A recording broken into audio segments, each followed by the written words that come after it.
Madame, Monsieur, bonsoir et bienvenue dans le 20h décalé en raison de la finale basket de la Coupe du Sénégal chez les dames. À la une ce samedi, le soulagement de Tivaouane à l'approche du Maouloud. Le nouvel hôpital national El Hadji Malick Sy ouvre officiellement ses portes ce lundi. Un joyau médical de niveau 3 financé à hauteur de 46 milliards de francs CFA. Il va offrir à nos concitoyens une meilleure prise en charge sanitaire. Nous ferons le point sur les services disponibles.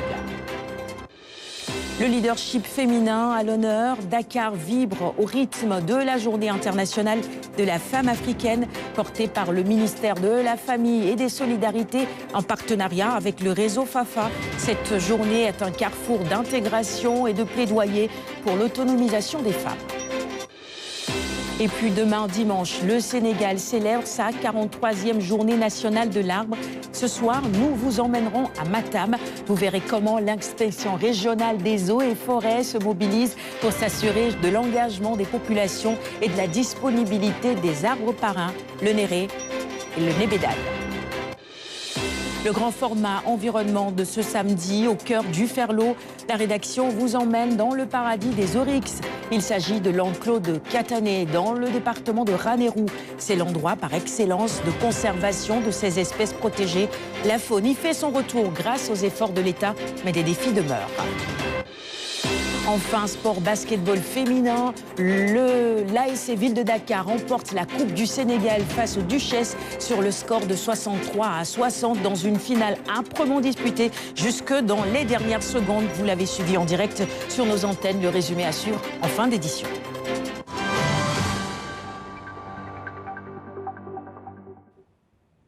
La voix des femmes africaines résonne à Dakar pour l'égalité, la justice et la paix. À l'occasion de la journée internationale qui leur est dédiée, le ministère de la Famille et le mouvement FAFA entendez Force pour l'autonomisation de la femme africaine ont plaidé pour une plus grande reconnaissance du leadership féminin dans nos sociétés. Mariama Bari pour le compte-rendu. Leadership féminin et cohésion sous-régionale. C'est le thème choisi lors de la célébration de la Journée internationale de la femme africaine. La création de cette dernière ne date pas d'aujourd'hui. Initié le 31 juillet 1962 à Dar es Salaam, en Tanzanie, par la conférence de l'Organisation de l'Unité africaine, la Journée de la femme africaine célèbre le combat des pionnières qui ont porté la voix des Africaines pour l'égalité, la justice et le développement de l'Afrique. C'est un rendez-vous avec notre histoire qui nous permet d'honorer la mémoire de ces femmes visionnaires qui, dès les indépendances, ont compris qu'une Afrique libre et souveraine ne pouvait se bâtir sans la pleine participation des femmes. Ce fut aussi l'occasion de mettre en exergue le savoir-faire des femmes et la place qu'elles occupent dans le secteur économique. Cette journée est la journée à célébrer en premier lieu pour les femmes, pour célébrer la femme africaine, mais aussi pour démontrer et montrer la grandeur, mais aussi les compétences des Sénégalaises et des Africaines. Lors de cette célébration de la Journée internationale de la femme africaine, s'est illustré une fois de plus le leadership féminin et la part importante qu'occupe la femme au sein de la société.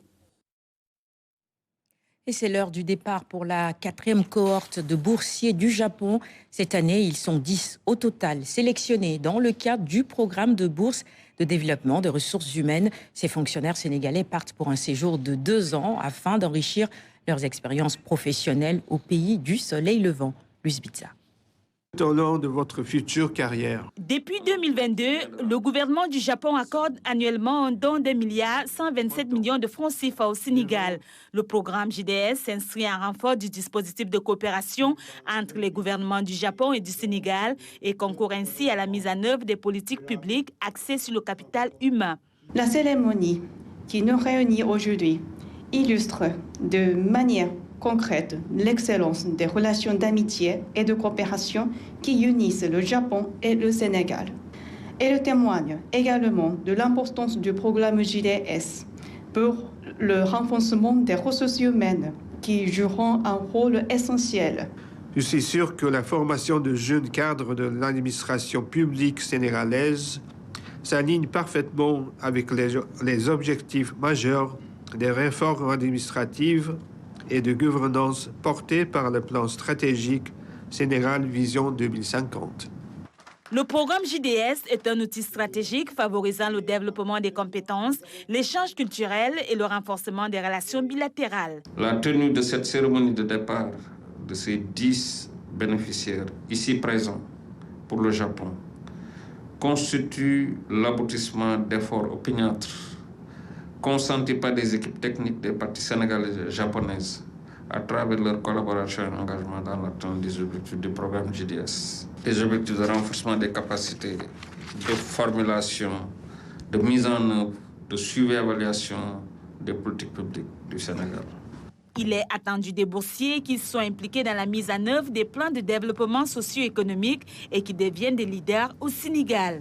Conscients des responsabilités qui nous sont confiées et des défis que nous aborderons avec rigueur, humilité et détermination, nous nous engageons à représenter dignement le Sénégal avec excellence et revenir mieux outillés afin de contribuer à la modernisation de nos administrations et au développement socio-économique de notre pays.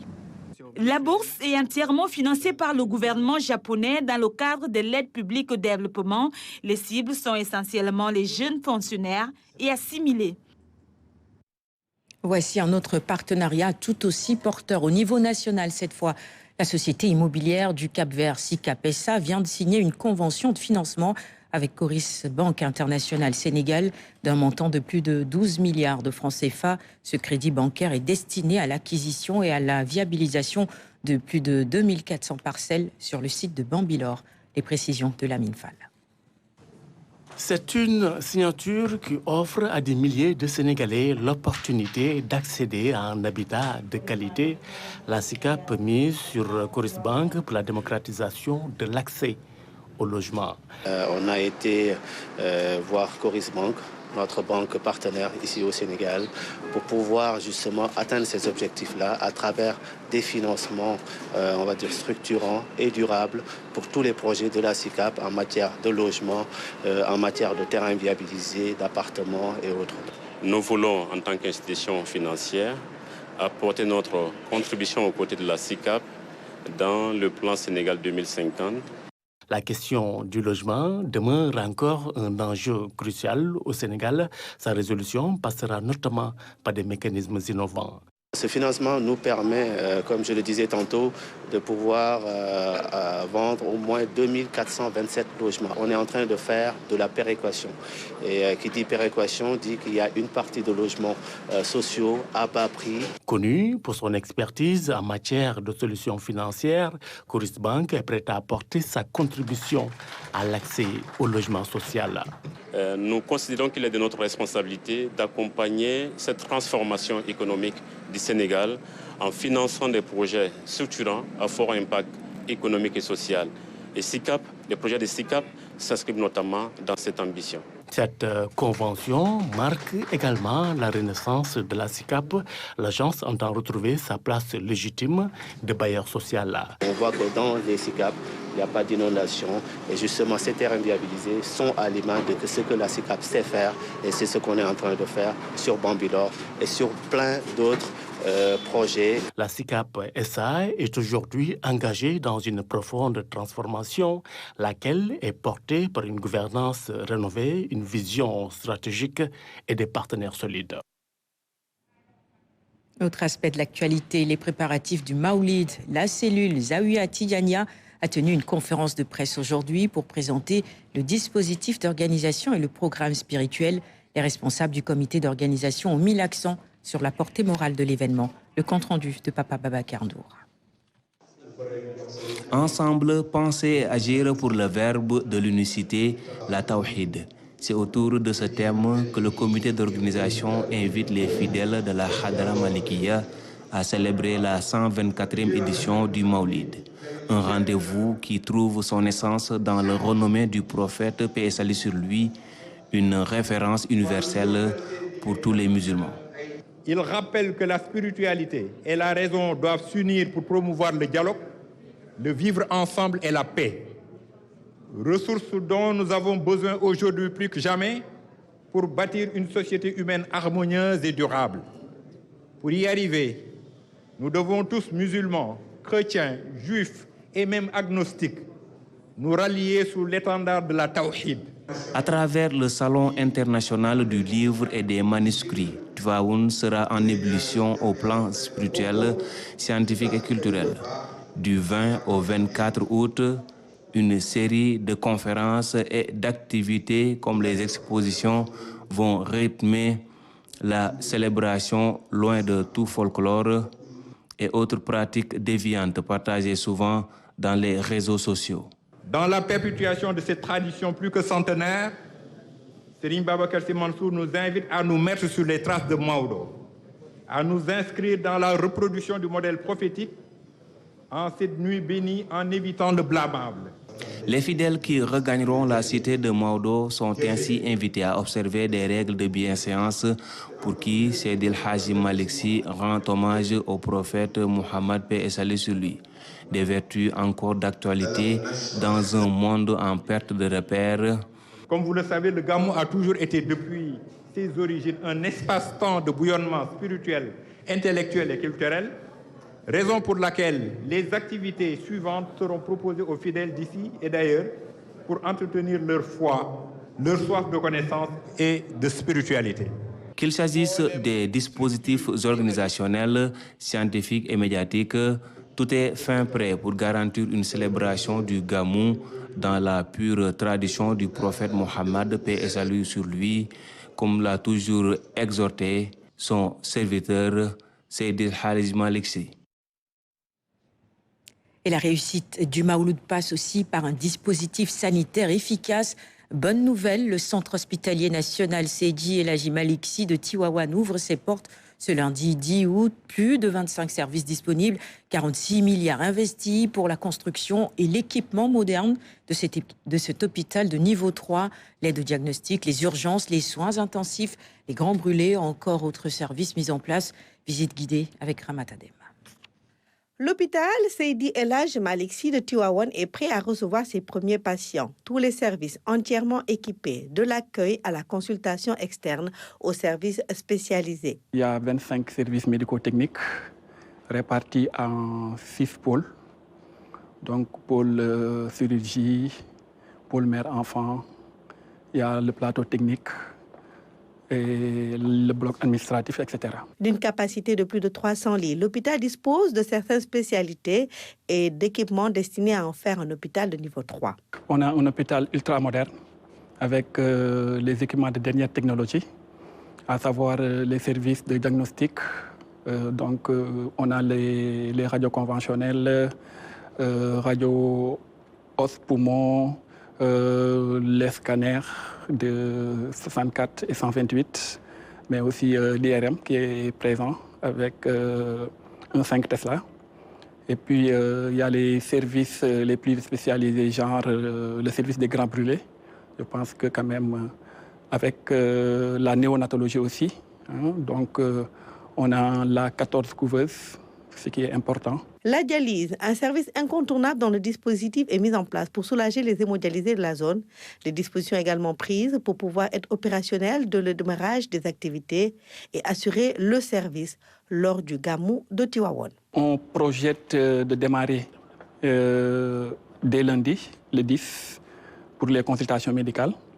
Maintenant, ça sera une mise en service progressive pour le démarrage, les consultations générales, mais aussi les services d'aide au diagnostic, à savoir le labo, l'imagerie médicale, mais aussi la pharmacie hospitalière. On a un personnel qui pourra être là pour le démarrage. Je pense que le ministère, dans ce sens, nous a bien accompagnés avec des médicaux, des paramédicaux, des techniques et des administratifs. Pour le moment, quand même, on a un bon accompagnement de près de 90 agents qui seront là, disponibles et mobilisables. Un équipement moderne installé pour une meilleure prise en charge des patients. Parce que là, quand même, je peux dire que pour les équipements, la technologie que nous avons ici, côté ophtalmo, je pense que c'est la dernière technologie. Côté pneumo aussi, pour la spirométrie, je pense qu'on a aussi la dernière génération. Et je pense que pour les autres services, il y aura les services les plus spécialisés, à savoir la neurochirurgie, qu'on va implanter, mais aussi la chirurgie cardiovasculaire. Au total, il faudra 500 agents pour assurer le fonctionnement de l'hôpital Seydi El Hadj Malick Sy de Tivaouane, d'une capacité de plus de 300 lits, un centre hospitalier national qui va soulager donc Dakar, la capitale, mais surtout rendre plus accessibles les soins de santé de qualité aux populations. De la santé, nous passons à l'éducation. C'est une tradition désormais bien établie au sein de l'AMEMBA, amicale des anciennes élèves de Mariam Abba. Chaque année, une promotion se porte marraine de la nouvelle promotion des bachelières et célèbre avec elle le fruit d'une année de travail et de persévérance. Cette année, le flambeau revient à la promotion 92-99. Dame Silla. Elles sont 37 à être célébrées cette année. 37 jeunes filles distinguées pour leurs résultats. Bachelière, lauréat du concours général, Miss Sciences et Miss Mathématiques. Derrière ces performances, il y a le travail, la discipline, mais aussi l'engagement de leurs enseignants. 9 professeurs ayant encadré ces brillants élèves sont eux aussi mis à l'honneur au cours de cette cérémonie. Le sargal, comme on dit en Wolof, c'est pour vraiment rendre hommage. C'est une reconnaissance du cœur pour leur parcours de ces 7 dernières années, mais également pour reconnaître nos professeurs, les surveillants d'internat et d'externat, le corps professoral, l'administration, mais également l'association des parents d'élèves, qui ont tous été des acteurs de cette réussite-là. Cette édition du sargal revêt une dimension toute particulière. Pour la première fois, 27 anciens professeurs, surveillantes et membres du personnel de la maison sont associés à la célébration. Une manière pour la promotion 92-99 de se souvenir de celles et ceux qui l'ont accompagné il y a 30 ans sur les bancs de l'établissement. Ce moment également a été vraiment chargé d'émotions. Nous tenions à leur rendre hommage parce qu'ils nous ont beaucoup apporté. Ils ont contribué à la construction de qui nous sommes aujourd'hui et ils ont surtout répondu en masse à l'invitation que nous leur avons lancée. Donc ça a été également un moment très chargé d'émotions pour nous. 30 ans après leur formation, les anciennes élèves de la promotion 92-99 reviennent ainsi sur les traces de leur parcours, un hommage à leurs éducateurs, mais aussi une transmission entre générations. Je suis extrêmement contente et très reconnaissante pour tout ce que j'ai pu obtenir. J'ai eu dans ma vie à recevoir de la motivation à travers beaucoup d'anciennes, beaucoup de personnes très inspirantes avec qui j'ai partagé cet établissement et j'espère que je pourrai un tant soit peu inspirer d'autres personnes à faire mieux que moi parce que c'est très possible. Je suis très contente d'être amembaïenne et c'est une fierté d'avoir fait 7 ans sur l'île et de ressortir en étant honorée et félicitée. C'est une très bonne chose. Le sargal des bachelières ne célèbre pas seulement des diplômes, il célèbre une communauté, une histoire et des valeurs qui se transmettent d'une promotion à l'autre. Formation et emploi, ils sont 150 ingénieurs à l'école polytechnique de Thiès, désormais prêts pour le marché du travail. Ces 48e et 49e promotions ont comme parrain le ministre des Infrastructures, Déthié Fall, lui-même formé dans cette école d'excellence. Ces nouveaux ingénieurs s'engagent à servir le pays avec loyauté. Ibrahim Ndong a assisté à la cérémonie de remise des parchemins. Regardez. Jour de consécration pour les ingénieurs nouvellement diplômés de l'école polytechnique de Thiès. Ils sont 150 à recevoir leur parchemin après 5 ans de dur labeur. Un diplôme qui marque la fin d'un cycle et ouvre en même temps des opportunités. Notre ambition est de préparer les cadres dans le Sénégal, l'Afrique et le monde au reposer dans les décennies à venir. Nous renforçons nos capacités d'accueil. Nous faisons évoluer notre offre de formation pour répondre aux besoins des entreprises et aux mutations technologiques. À nos filières historiques s'ajoutent désormais de nouvelles formations d'ingénieurs, des masters spécialisés et des certifications professionnelles. Devant une assemblée composée d'anciens ministres et pensionnaires de l'école polytechnique de Thiès, Déthié Fall se met dans la peau d'un pédagogue. Je vous invite à jouer pleinement votre partition dans le chantier de la transformation économique et sociale impulsée par son Excellence, Monsieur le Président de la République, Bassirou Diomaye Diakhar Faye. Son Excellence disait, je le cite, « Les curricula de formation, de compétences de nos établissements d'enseignement supérieur produisent ne sont pas pour l'essentiel alignés sur les 4 axes de l'agenda national de transformation. Les établissements d'enseignement forment peu de techniciens supérieurs, très peu d'ingénieurs peu de licences et de masters en sciences et technologies, c'est un handicap majeur à surmonter pour atteindre les objectifs de l'agenda national de transformation. Issus de la 48e et de la 49e promotion, ces nouveaux diplômés intègrent désormais le monde professionnel tout en aspirant jouer pleinement leur rôle. Rendre grâce à Allah subhanahu wa ta'ala, de nous avoir permis d'arriver au bout de cette formation, également donc, de pouvoir assister à cette consécration qui prédéfinit en tout cas notre futur dans le milieu professionnel. Ce sont des milliards et des milliards qui sont investis ici pour que nous puissions bénéficier d'une formation de qualité, que ce soit tant sur le plan pédagogique comme social. On est prêt en tout cas à répondre aux défis actuels du pays. Dans un monde en perpétuelle mutation, le parrain des 2 promotions invite les ingénieurs à s'adapter aux exigences de l'heure, tout en faisant le respect des valeurs, un viatique de tous les jours. Ne jamais certifier ce que vous n'avez pas vérifié. Ne jamais valider ce que vous savez faux. Un ingénieur corrompu est un danger public. Il n'est plus un professionnel, mais il devient une menace.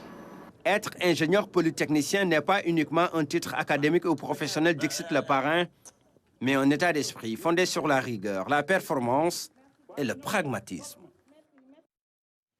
Coût, délai, qualité, un triptyque que le parrain Déthié Fall invite les ingénieurs à en faire leur doctrine dans l'exercice de leur métier. Je vous propose de le réécouter au micro de Ibrahim Andong.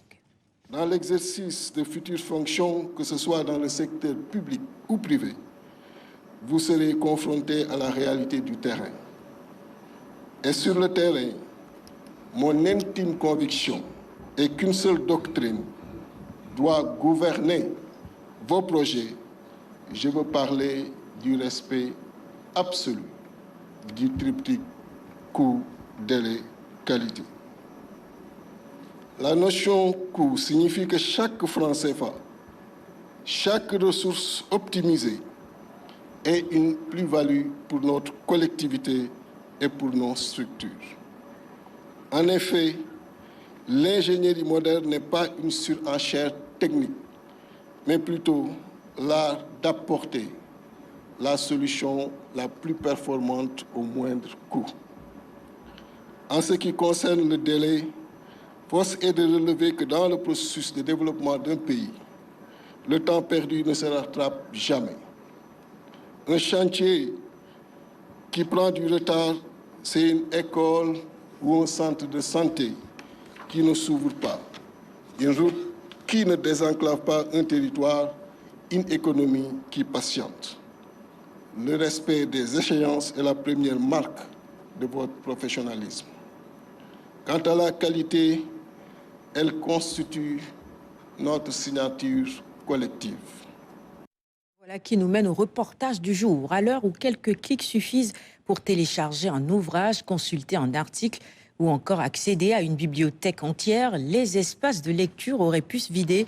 Pourtant, dans les bibliothèques, des jeunes continuent de s'installer, de tourner des pages et de chercher dans le calme ce que les écrans ne leur offrent pas toujours. Ces espaces tentent de préserver leur attractivité. Victorine Tchambal. Ici, pas de notification, pas de défilement incessant, encore moins de sollicitations à chaque seconde. Dans le calme feutré des salles de lecture, les pages se tournent toujours. La bibliothèque, c'est ça le sport du cerveau. En 2026, la bibliothèque est devenue rare et pour moi, c'est une force d'y venir et lire. C'est vrai que beaucoup d'entre nous aujourd'hui préfèrent lire sur les PDF et tout. Mais je pense que la lecture et venir ici avec leur tranquillité nous permet de nous évader surtout. Aujourd'hui, on arrive à scroller 4 heures de temps sur TikTok, mais on ne parvient pas à lire 4 pages de livres. Hein? Le problème, c'est celui qui ne lit pas va travailler pour celui qui lit. La lecture nous aide beaucoup à améliorer notre vocabulaire, nous concentrer et nous rendre meilleurs. Pour ces jeunes, lire, c'est aussi développer sa réflexion, enrichir son vocabulaire et aiguiser son esprit critique. Les livres, ce n'est pas seulement les choses passées. En vrai, il y a des choses réelles. Ça parle de géopolitique, ça parle de tout actuellement. Sur les livres, on peut savoir tout en vrai. On peut découvrir le monde sans pour autant quitter Dakar, même sa chambre. Mais cette fréquentation ne doit pas masquer une réalité. Les bibliothèques évoluent dans un environnement où le numérique est devenu incontournable. Moi, je privilégie la bibliothèque par rapport au téléphone, aux livres par PDF, parce que je suis plus à l'aise avec les livres physiques et je me concentre un peu plus à la bibliothèque qu'avec mon téléphone, parce qu'avec le téléphone, on est distrait de temps en temps. Il y a des messages, il y a des pubs que...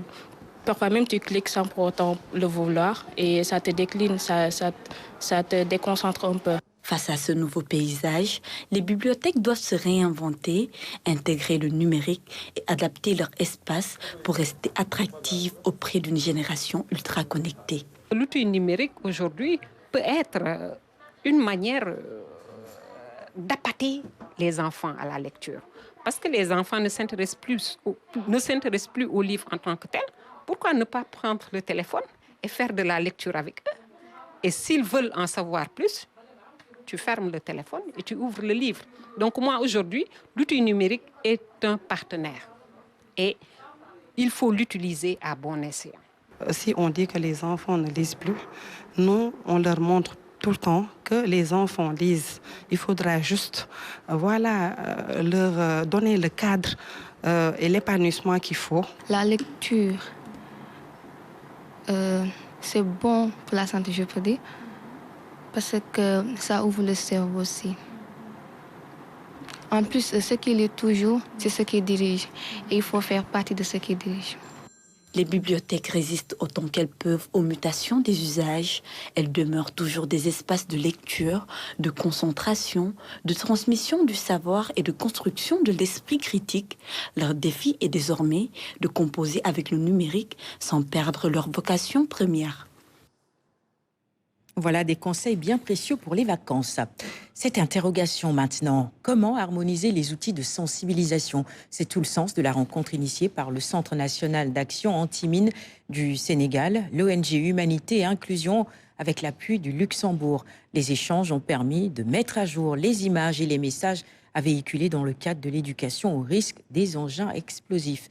Plus de détails avec Michel Mindy et nos équipes à Ziguinchor. Jusqu'ici, l'éducation au risque des mines se fait avec des outils et des images de 2008. 18 ans après, le contexte a changé et il faut réadapter les messages et intégrer les nouvelles technologies. Cet atelier vise à harmoniser les outils de sensibilisation sur la question.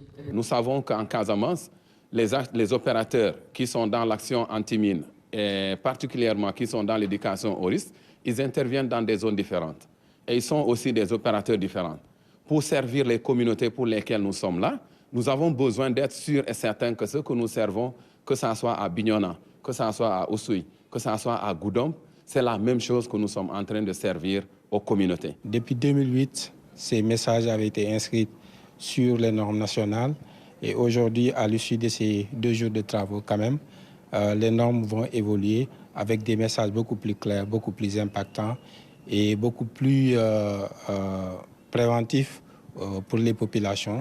Venus assister à la rencontre, les élus locaux saluent la nouvelle approche. Si aujourd'hui les gens se retrouvent pour harmoniser sur des outils qu'il faut sensibiliser, parler aux populations, je pense que c'est une bonne chose. Comme ça, les gens au moins pourront changer leur comportement au niveau des zones qui sont soit minées ou bien des zones qui sont suspectes.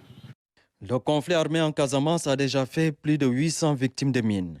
Aujourd'hui, avec le retour progressif des populations déplacées, il urge d'accélérer le déminage et la sensibilisation. Notre ambition, c'est vraiment de sécuriser au maximum les communautés par rapport aux engins explosifs et aux mines. Et si les populations ne sont pas éduquées par rapport aux risques qu'ils peuvent s'exposer au niveau de leur communauté, il va de soi qu'avant que le déminage ne vienne, la catastrophe sera déjà là. Les communautés attendent beaucoup du processus de déminage. De sa réussite dépend le retour et le développement des villages déplacés. Direction Matam, en cette veille de la journée nationale de l'arbre.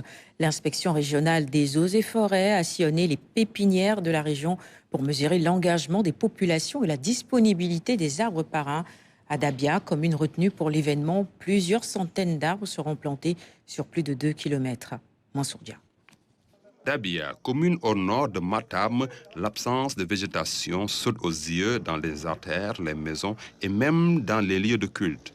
Pour préparer la journée nationale de l'arbre, l'inspection régionale des eaux et forêts a visité plusieurs pépinières, vérifiant la disponibilité des arbres parrains et l'engagement des populations. Cette année, nous avons la particularité d'avoir 2 arbres parrains, le néré et le nebedaï, Moringa oleifera. Ces arbres ont une importance de par les fonctions écologiques qu'ils jouent, les fonctions nutritionnelles que ces arbres jouent, mais aussi les fonctions socio-économiques aussi que ces arbres jouent. La communauté s'est impliquée de façon vraiment significative, vu la mobilisation qu'on a vue. Et cela aussi répond au thème.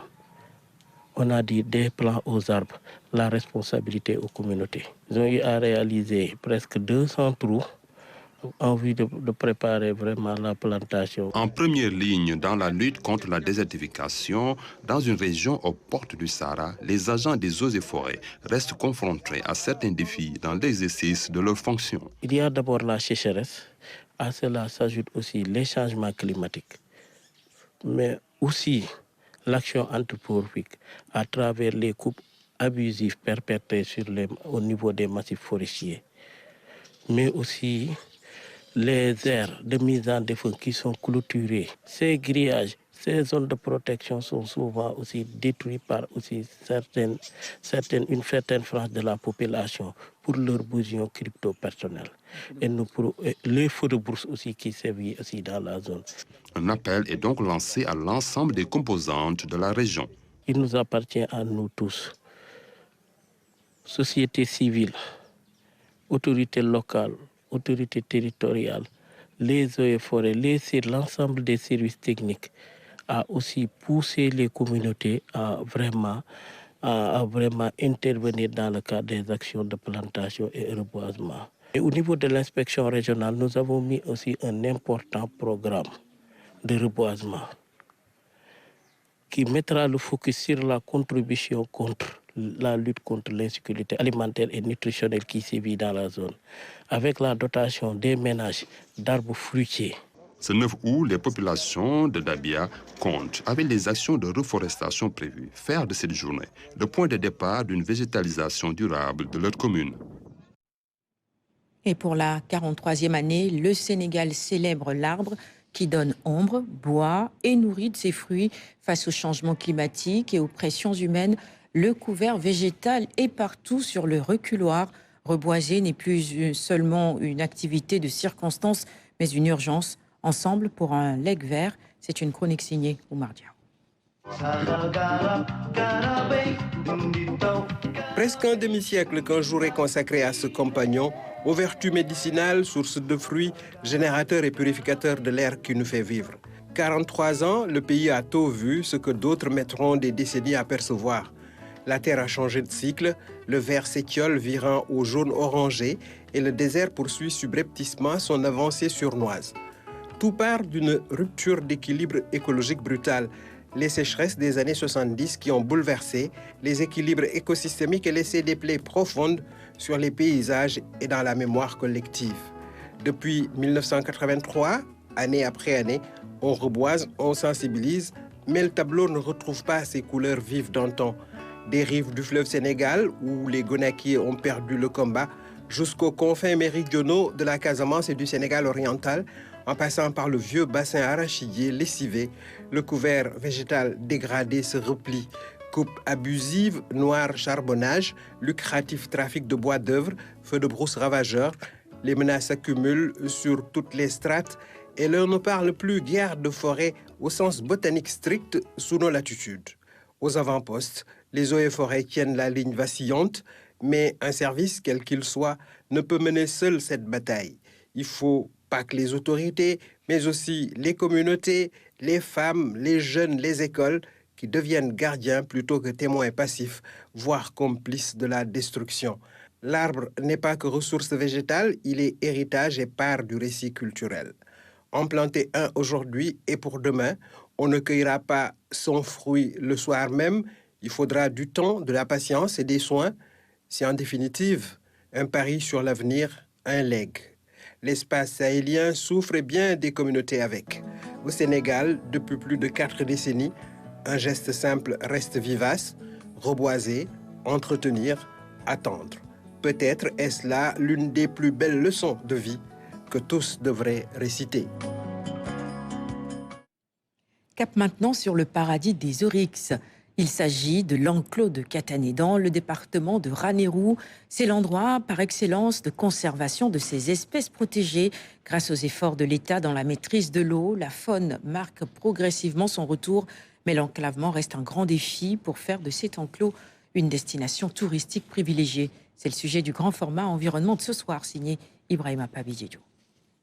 Rallier l'enclos de Katané en période d'hivernage relève d'un véritable parcours du combattant. Bien que la distance avec Ranérou soit de 27 km, notre trajet dure près d'1 heure. Enfin, nous voici dans le paradis des oryx.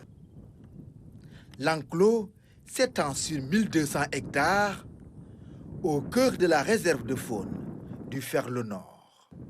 L'histoire des oryx remonte à 2003, année de leur réintroduction dans cet enclos.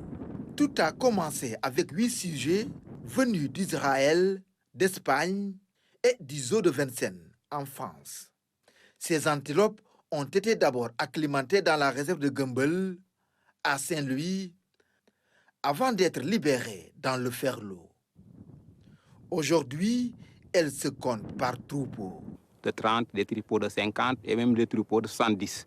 Pour assurer leur conservation à long terme, certains sujets ont été déjà transférés vers d'autres réserves, comme Koil Alpha, dans la commune de Mboula, département de Linguère. L'une des orientations en matière de développement des activités du projet, c'était de s'inspirer du modèle de Katané et essayer de reproduire encore 2 enclos dans la partie sud. Nous sommes en train de mettre en place 2 enclos dans la zone, à savoir, l'un se trouve au niveau de la zone de Wendimakan et l'autre de Ngoyedji. Ce sont des enclos qui ont une superficie de 500 hectares qui sont clôturés et qui, présentement, en tout cas, sont dotés en tout cas d'eau. Pendant des années, l'approvisionnement en eau de ces animaux a représenté un lourd fardeau. Ce sont les populations du village de Katané qui assuraient cette corvée. J'étais tellement passionné et puis c'était à dos d'âne que les femmes se reliaient pour, en tout cas, pour assurer l'alimentation en eau. C'était un peu difficile. Mais aujourd'hui, ce calvaire appartient au passé. L'enclos dispose désormais d'une mare permanente grâce au projet Adaptation basé sur les écosystèmes ABE de la Grande Muraille Verte. Avec l'installation d'un mini-forage par le projet ABE, aujourd'hui, 12 mois sur 12, la mare de Katané dispose de l'eau. Donc c'est une mare qui a été déjà profilée et, à travers effectivement un aménagement avec des engins. Grâce à ce point d'eau et à la densité de la végétation, la faune fait progressivement son retour. Du matin au soir, c'est toute une symphonie de gazouillements qui anime le site. Il y a des oiseaux d'eau qui sont revenus, même il y a les prédateurs aussi, les phacochères surtout. Là, on compte vraiment beaucoup de phacochères. Sur le plan socio-économique, cette réserve constitue une source de revenus pour les populations locales. Sur 2 km, on voit un alignement de baobab. Ça permet aussi aux communautés d'avoir, en tout cas, de récolter les feuilles et ça leur permet de faire le lachirihako. Et puis tous les jours, il y a aussi l'exploitation du zizifis et du balanites. Donc c'est des fruits qui sont récoltés par les femmes pour aller vendre ça au marché de Ranérou. Les bergers des localités environnantes et même des départements de Matam et de Linguère y trouvent également une banque de fourrage en saison sèche. Cet enclos est d'une grande importance. En période sèche, les agents nous autorisent à entrer à l'intérieur et de faire des prélèvements de fourrage pour notre bétail. Les femmes s'y retrouvent aussi avec le maraîchage. Elles ont été dotées d'un périmètre aménagé. Malgré son potentiel, l'enclos reste peu fréquenté, à l'exception de quelques visites pédagogiques. L'absence d'aménagement adéquat est l'une des explications. Aucune infrastructure d'accueil n'a été construite. Un plan d'aménagement a pourtant été élaboré, mais il n'a jamais été mis en œuvre. La construction d'une route demeure le principal plaidoyer des acteurs locaux. Autre problématique, la recrudescence du phénomène du vol de bétail dans le Saloum. Le mal perdure dans le département de Kaolack qui suscite de vives inquiétudes, vous l'imaginez, chez les éleveurs. Récemment, dans le village de Bouldjabé, un troupeau de bœufs a été emporté par les voleurs. Salusek nous raconte l'angoisse permanente de ces éleveurs. Ils vivent dans l'angoisse constante d'un phénomène déstabilisateur. Dans la commune de Ndiafat, le vol de bétail hante le sommeil des éleveurs. À Bouldjabé, le constat est alarmant. Plus de 40 bœufs ont été volés durant cette année dans notre village. C'est juste une estimation, mais ça peut même dépasser ce chiffre. Si on fait le cumul avec les chiffres de l'année dernière, ça dépasse les centaines de bovins volés. Récemment, un troupeau de bœufs a été emporté par les voleurs. Dans cette zone, les victimes se comptent par dizaines. Imam de la grande mosquée du village, Djagi Diallo fait partie de celle-ci. Cet éleveur a vu son activité freinée par ce fléau. On m'a volé 4 bœufs, estimés à une valeur de plus de 2 millions de francs CFA. C'est un phénomène récurrent dans cette localité. C'est pourquoi nous demandons de l'aide du gouvernement pour la sécurisation de nos troupeaux. Nous n'avons que l'élevage et l'agriculture comme activité. Le phénomène du vol de bétail est amplifié par le développement des moyens de transport et de communication. Sur le terrain, les malfaiteurs mobilisent toute une logistique pour parvenir à leur fin. Actuellement, on peut dire que c'est de la confiscation. Autrefois, si on vole ton bœuf, tu peux le retrouver en suivant ses pas, mais aujourd'hui, les délinquants utilisent des véhicules pour commettre leur forfait. Et c'est difficile de les poursuivre. C'est vraiment très difficile. Les malfaiteurs viennent la nuit avec leurs véhicules pour commettre leur forfait. J'ai vécu cette amère expérience avec le vol de mes 3 bœufs. Pour lutter contre ce fléau, les éleveurs ont mis en place un comité en collaboration avec les forces de défense et de sécurité. Des résultats probants ont été enregistrés. Depuis l'installation du comité, nous avons pu récupérer jusqu'à 317 bœufs volés et 187 n'ont jamais été retrouvés. Dans le cadre de ces actions, des réflexions ont été menées pour endiguer le mal. L'accent devrait notamment être mis sur le contrôle des véhicules. Pour lutter efficacement, nous proposons un contrôle systématique de tous les véhicules qui transportent le bétail et aussi demander les pièces justificatives pour barrer la route à ces voleurs. D'autres solutions sont également préconisées avec la mise en place d'un système d'identification et de traçabilité des bovins, un dispositif qui devrait faciliter le repérage des animaux en cas de perte ou de vol. Et je vous propose à présent un sujet plus joyeux. La LONASE, Loterie nationale sénégalaise, a procédé au départ officiel de sa colonie de vacances, édition 2026, une activité qui entre dans le cadre des actions sociales de l'entreprise. Plus de détails dans ce reportage de Lamine Fall. Ce sont des enfants au visage radieux et innocents en partance pour la Gambie. Comme à chaque grande vacances, la LONASE envoie les enfants de son personnel pour un séjour de loisirs éducatifs. Le seul maître mot qu'on peut dire, c'est la sécurité. La veille et l'épanouissement des enfants. C'est le plus important pour ce cadre. La Société nationale de jeux a toujours réservé une place de choix aux enfants. Les fêter, créer les conditions de leur épanouissement, des objectifs bien inscrits à son programme RSE. Cette colonie de vacances est bien plus qu'une tradition à la Lonase. Elle est le symbole de notre vision sociale. L'engagement de la Lonase a placé le bien-être de ses collaborateurs et de leurs familles au cœur de ses priorités. Pour cette édition, l'entreprise a pris toutes les dispositions allant de l'encadrement à la sécurité, mais aussi et surtout au choix du partenaire privé. Vous nous avez confié ce que vous avez de plus cher. Je ne cesse de le dire, le trésor le plus cher qu'il puisse être, c'est l'enfant. Nous avons mesuré à sa juste valeur, Monsieur le Directeur général, la confiance que vous avez placée en nous. Ce voyage reste une opportunité pour ces enfants, un gage d'un climat social apaisé en entreprise. Nous souhaitons à nos enfants de voyager paisiblement, de séjourner à paix et de nous revenir tout frais. Ce départ a eu lieu en présence de leur famille, convaincue que cette colonie leur permettra de vivre une expérience riche en découvertes, en apprentissage et en belles rencontres. Et pour refermer cette édition sport basket dame finale, la SC Ville de Dakar s'est imposée en début de soirée face au Dakar Université Club 63-60 en finale du championnat national de basket féminin. Une victoire qui permet aux Dakaroises de décrocher le trophée au terme d'une finale disputée marquée par l'intensité et l'engagement des deux équipes. Nous y reviendrons dans nos prochaines éditions. Celle-ci est à présent terminée. Dans un instant, vous retrouverez Oumou Kalsoum Sall pour les Khibars. Très bonne soirée à toutes et à tous.